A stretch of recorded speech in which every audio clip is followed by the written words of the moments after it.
A lot of people believe that they can preferentially target either strength or hypertrophy depending on how they train.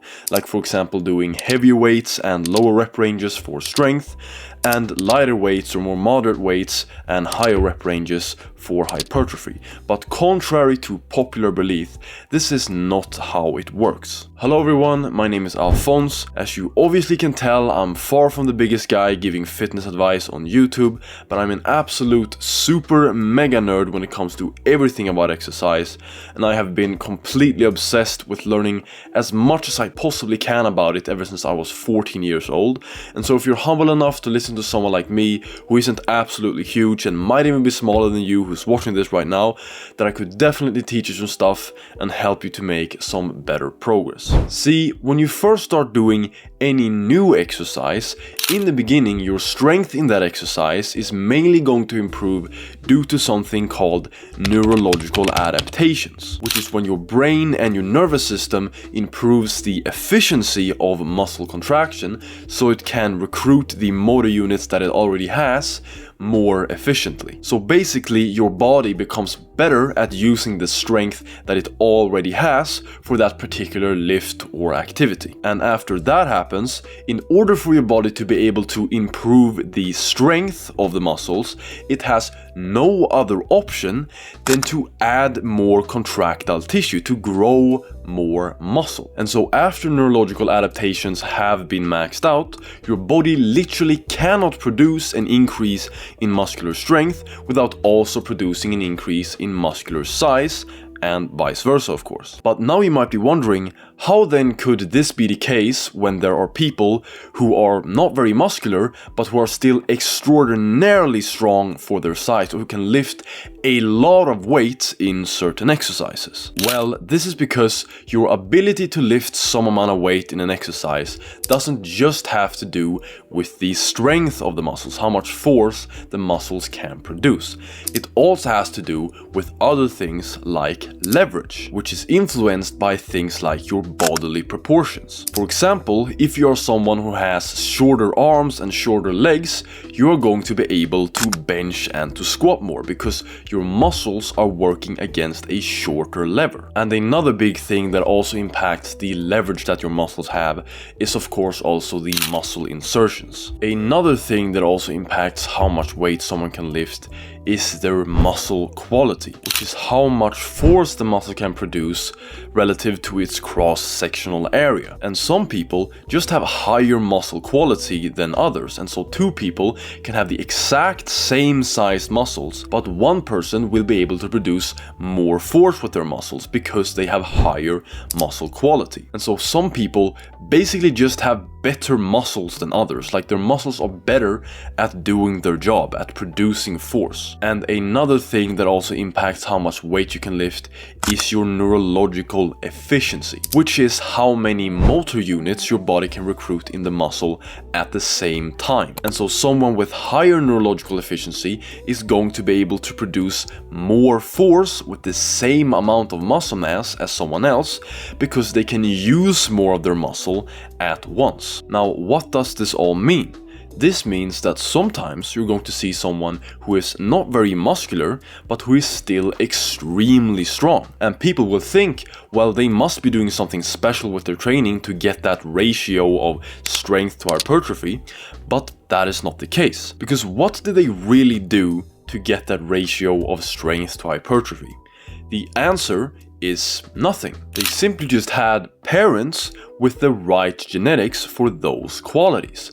Because all of the things that I've mentioned now are things that are dictated by your genetics. They are things that you cannot control. And because all of this is dictated by genetics, you are of course then going to have some people who are on the other end of the spectrum per se, who have, very low muscle quality, and their body is going to have to produce a much higher increase in muscle size to get the same same amount of increase in muscle strength as someone else. And so every individual is going to have an increase in muscle mass along with any increase in strength. It's just that the ratios between how much muscle they are going to gain relative to any increase in strength is going to vary between individuals. And that is why you see some people who are, very, very big, but still not the strongest. And then you have other people who are not as big or not very muscular at all, but who are still very, very, very strong. Now, the last thing that I didn't mention earlier that also affects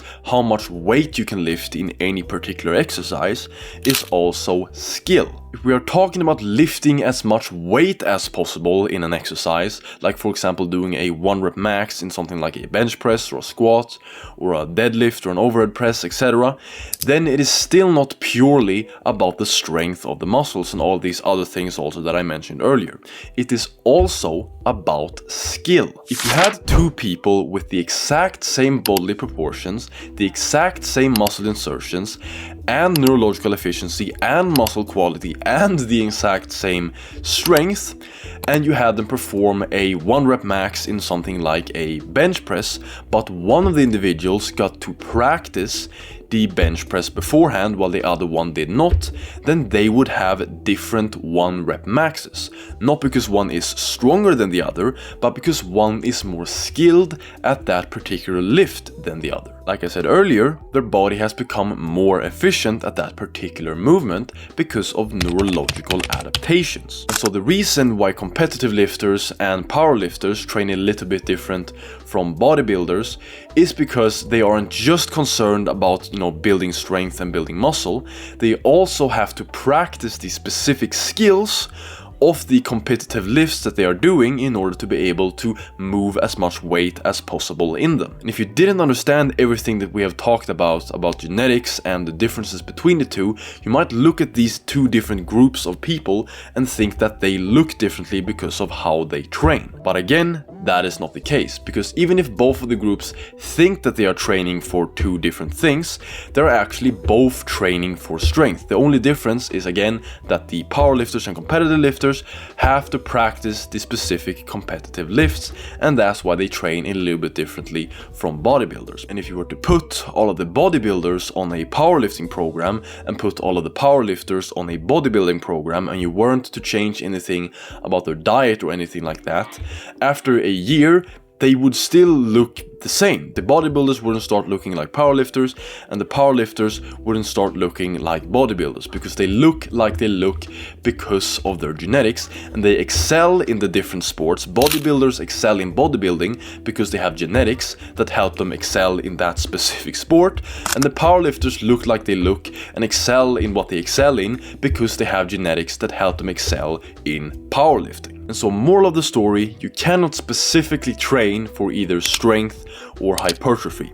How strong you get relative to how much muscle you build is completely determined by your genetics. And so as long as you're training intensely enough so that you're stimulating your muscles to grow and get stronger, and your volume and frequency does not exceed what your body can recover from, then you will get as big and as strong as your genetics will allow. But anyways guys, that is all for this video. Don't forget to join my free Telegram channel, the link is down in the description. I have probably hundreds of voice notes in there already where I talk about just fitness stuff, and you can ask me also questions in there and I'll answer them and make voice notes on your questions and giving you answers. And so don't forget to join that. And if you found this video useful, please don't forget to at least like this video, and if you want to see more videos like this in the future from me with more useful fitness tips, then also don't forget to click that subscribe and ring that notification bell so you can be notified the next time I upload. But with that being said, like always, I will see you guys in the next video next time. Peace.